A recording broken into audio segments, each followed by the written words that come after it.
Hi hello नमस्ते, स्वागत आहे तुमचं स्मार्ट सुगरण या यूट्यूब चॅनलमध्ये। आज आपण ह्या व्हिडिओमध्ये किचन टिप्स पाहणार आहोत। रोजचा स्वयंपाक बनवताना या किचन टिप्स खूपच महत्त्वाच्या आहेत। जरी तुम्ही नवशिके असाल तरी पहिल्या प्रयत्नामध्ये उत्तम प्रकारे स्वयंपाक करू शकाल। बेसन बनवताना गुठळ्या पडत असतील तर एका वाटीमध्ये थोडेसे बेसन घेऊन पाण्यामध्ये मिक्स करून फोडणीमध्ये घालावे, यामुळे बेसनमध्ये गुठळ्या पडत नाहीत।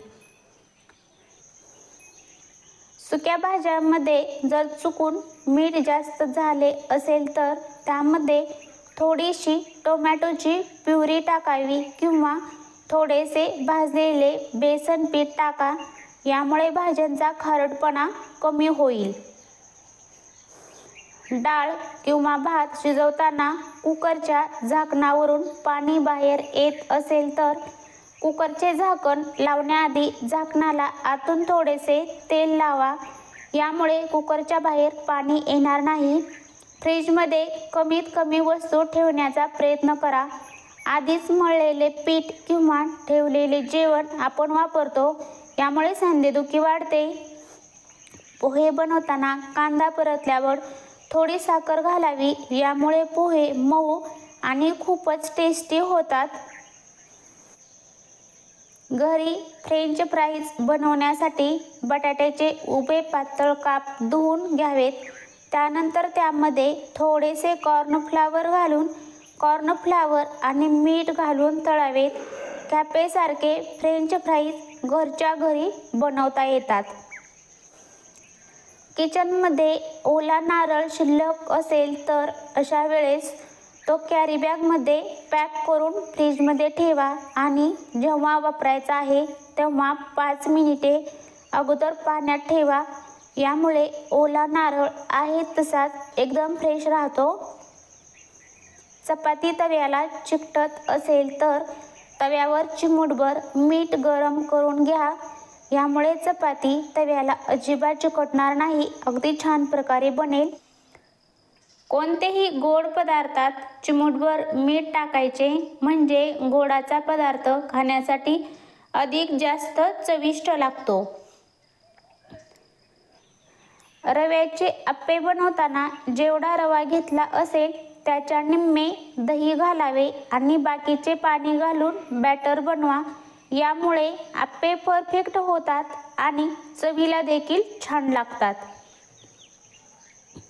कोणतीही भाजी पालेभाजी अगदी बारीक चिरू नये। भाजी बारीक चिरल्यामुळे त्यातील पोषक मूल्ये कमी होतात। साबुदाणा खाल्ल्याने हाडे व मेंदू मजबूत होतो।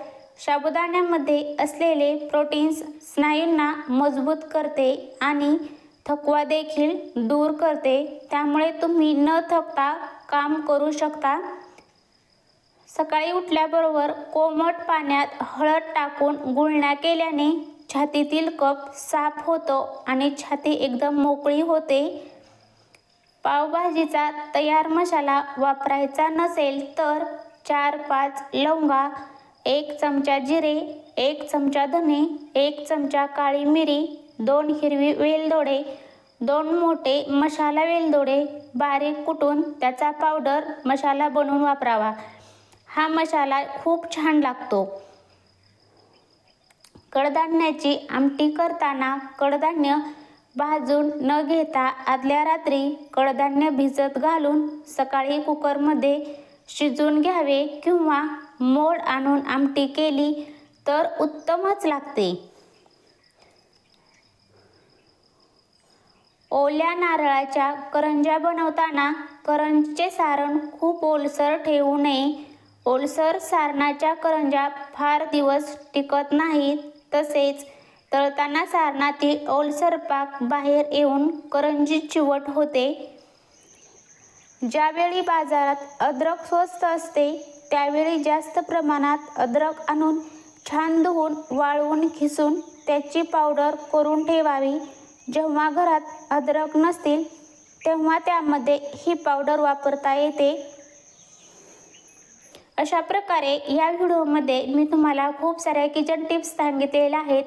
या किचन टिप्स जर तुम्हाला आवडल्या तर हा व्हिडिओ लाईक करा, शेअर करा आणि चॅनलला सबस्क्राईब केलं नसेल तर जरूर सबस्क्राईब करा. संपूर्ण व्हिडिओ पाहिल्याबद्दल थँक्यू.